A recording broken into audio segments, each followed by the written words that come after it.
ဒီညတင်တာကတော့ my mom က buffet ဆိုင်မှာတကခံမယ်ဆိုလို့စားဖို့ရောက်နေပါတယ်ဆိုင်ကည9နာရီပေါ့စဖွင့်မှာပြင်မှာစောင့်နေကြတန်းစီနေအေးနေပြီပေါ့နော်ကဲအထဲဝင်ရတော့အရင်ဆုံးဆူရှီတန်းကိုကိုကအရင်ပြေးပါမယ်ဆူရှီတန်းမှာဘာတွေရှိလဲဆိုတော့ကြည့်မယ်ဒီမှာကဆာမန်ဆာရှိမီတွေကိုလည်းအများကြီးချထားပေးတာပေါ့နော်ဒီလိုပုံစံမျိုးဘယ်သူမှလာမစားသေးခင်မှာလာမနိုင်သေးခင်မှာကျွန်မအရင်ဆုံးပုံလေးတွေပြတ်သွားမှာဆိုလို့အရင်ဆုံးလာရိုက်လိုက်ပါတယ်ကဲဆူရှီတွေအများကြီးပဲအရန်လာတာပဲသူတို့လုပ်ထားတဲ့ဒီဇိုင်းလေးတွေကလေအသေးလေးတွေတင်ထားတာနဲ့ဒီမှာကြည့်အောင်အသားတွေရောကနန်းတွေရောပဇွန်တွေရောအစုံပုံစံကိုပေါ့နော်အဲ့လိုပုံစံမျိုးလေးတွေလုပ်ထားတာပြည်ကြီးငါးတွေတောင်ပါသေးတယ်ကဲဒါမျိုးလေးကကြတော့ရိုးရိုးထမင်းလိုက်လို့ပုံစံမျိုးလေးပေါ့နော်ဟိုမှာထောပတ်တီနဲ့ကဲဒါကပင်လယ်စာထဲမှာဘာတွေရှိလဲဆိုကနန်းလက်မတွေပဲခွဲပေးထားတာပေါ့နော်lobster တွေကနန်းလက်မတွေပဇွန်တွေပဇွန်လည်းမျိုးစုံရှိရဲ့ပဇွန်အလုံးတွေရောဘာတွေရောပေါ့လေကဲဒီမှာဒါလေးကြိုက်တဲ့လောက်စားလို့ရတယ်အစိမ်းစားတဲ့ပင်လယ်စာတွေကဆိုအဲ့ဒါတွေရှိတယ်ပေါ့နော်ဒါကကြတော့တန်လွင်သီးတို့ပူစီနန်တို့တခွားသီးချင်းတို့ပေါ့ဒါလေးကကြတော့ side dish နေနဲ့စားတဲ့ salad တို့ရှိပါတယ်ဒါကတော့ပြင်သစ်တွေမပါမဖြစ်ဝက်ပေါင်ကြောက်အလွှာတွေဘဲအသေးအနှစ်တွေ starter အနေနဲ့စားတဲ့ဟာပါဝက်ပေါင်ကြောက်ကိုရိုင်းလွှာပြီးစားခြင်းရင်လည်းဝက်ပေါင်ကြောက်အတုံးကြီးချထားပေးတယ်ကိုရိုင်းလှီးလို့ရတယ်ပေါ့နော်ဒါကတော့ cheese တွေ cheese လည်းမျိုးစုံရှိတယ်ဇာကတော့အရင်ဆုံးဇာကြိုက်တဲ့salmon sashimi ကိုအရင်ဆုံးသစားပါမယ်ဆာရှိမီကိုပိုကြိုက်တယ်ပေါ့နော်ဆူရှီထမင်းလိပ်တွေနဲ့ပတ်ထားတဲ့ဟာကိုတော့တိတ်တော့မကြိုက်ဘူးဆာရှိမီအစိမ်းတိုင်းစားရတာကိုပိုကြိုက်တယ်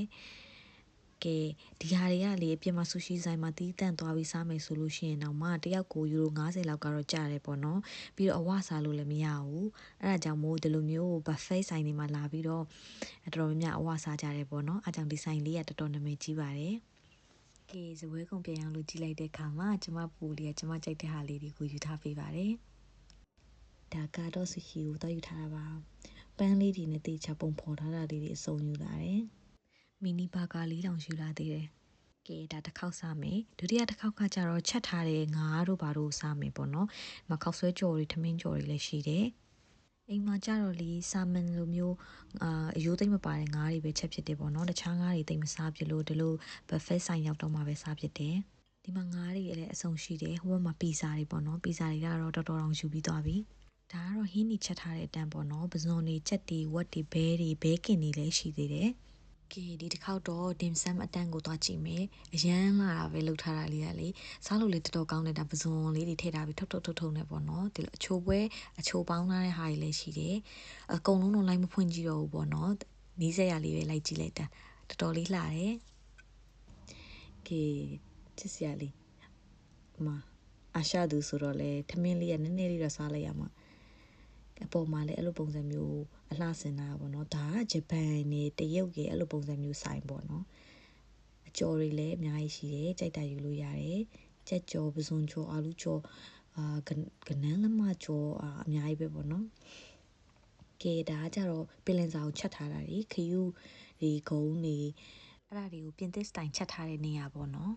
ကဲကျမပူပူလေးကတော့ဒါလေးစားပါမယ်ကျမကတော့မယူတော့ပါဘူးရှင်ကနန်းလက်မခွဲတာမခွဲနိုင်ဘူးအားကလည်းလက်ကအားမရှိဘူးအားမရှိတော့ကျမပူပူလေးပဲခွဲပေးပါတယ်ညစ်တယ်ဘလို့မှလက်ကညစ်မရဘူးအားမရှိဘူးအားနဲ့ပူပူပဲခွဲပေးပါသေးပြောထားတာကိုကြိုက်တဲ့လောက်ညှက်ပြီးတော့ယူစားလို့ရတယ်ပေါ့နော်တောင်းဆိုအလုပ်ချုပ်လို့လေအိမ်မှာမစားဖြစ်ဘူးအဲ့ဒါမျိုးတွေကကြာတော့လေဒီလိုမျိုး buffet ဆိုင်တွေမှာရောက်တော့မှပဲစားဖြစ်တယ်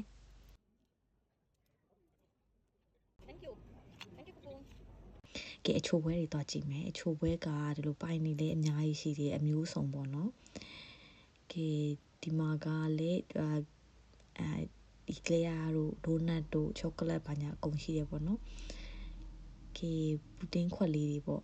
ချောကလက်ပူတင်းဘာညာအကုန်ရှိတယ်ပေါ့နော်ဒီကအကြိုက်ဆုံးပဲ crumble လေအဲ့ဒါကပူတင်းဟိုပါပေါ့ရိုးနဲ့ပပလေးလောက်ထားမဟုတ်ဘဲနဲ့လေသူကလုံးဝပြည့်နေပြီးတော့တေးချာကောင်းအောင်လောက်ထားပါပေါ့နော်ဒီမှာလည်းပမုတ်တွေရောဘာတွေရောအကုန်ရှိရပေါ့နော်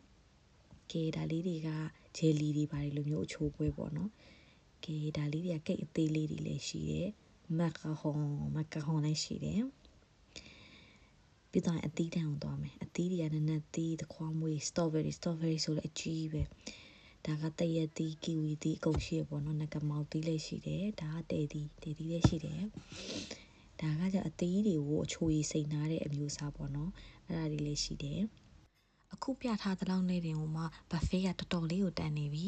ကိုကတော့ strawberry ပဲကြိုက်တော့ strawberry ပဲအများကြီးယူတယ်ငကမောက်သီးလေးလည်းနည်းနည်းစားချင်လို့ငကမောက်သီးလေးတစ်ခုလောက်ယူလိုက်မယ်โอเคစပီတီးလေးကလည်းစားချင်သေးတယ်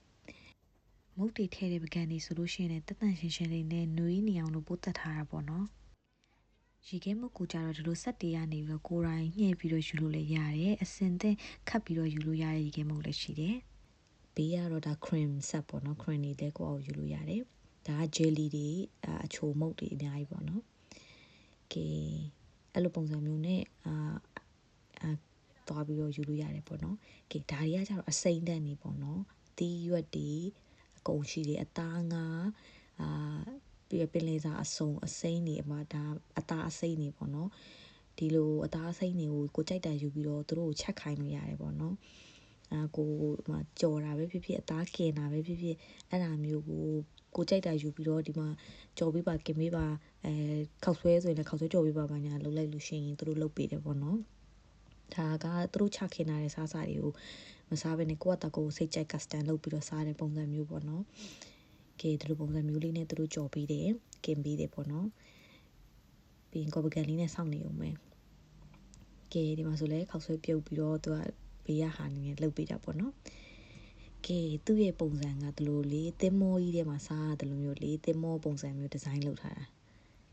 အဲ့လိုပုံစံမျိုးလေးပေါ့နော်ဆိုင်ကလည်းတော်တော်လေးကိုမိုက်တယ်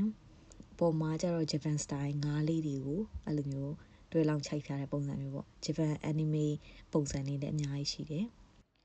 အဲ့ဒီမှာဘားလေးရှိတော့ကိုကြိုက်တာကိုမှားတောက်လို့ရတယ်ကဲစားပြီးပြီဆိုတော့ပတ်စံသွားရှင်းမယ်ဘယ်လောက်ကြမယ်လို့ထင်လဲဒီနေ့ကတနင်္ဂနွေနေ့ဆိုတော့ပုံမှန်ဂျားရက်တက်ဆိုင်ရင်တော့ဈေးနည်းနည်းပိုများတယ်ပေါ့နော်ဆိုင်လေးကလုံးဝ Japan vibe ရအောင်လို့ Japan style လုံးဝပြင်ဆင်ထားတာလေးပေါ့နော်ဒါကတော့အခုနောက်ပိုင်း buffet ဆိုင်မှာဆိုရင်မတက်ရင်ကမစားဖြစ်တော့ဘူးတုံသိမ့်အောင်ဘိုက်ပြည့်အောင်နဲ့ကျမ်းမိုင်နဲ့ညီညွတ်အောင်ဈေးကြီးတာလေးတွေပဲရွေးစားဖြစ်တယ်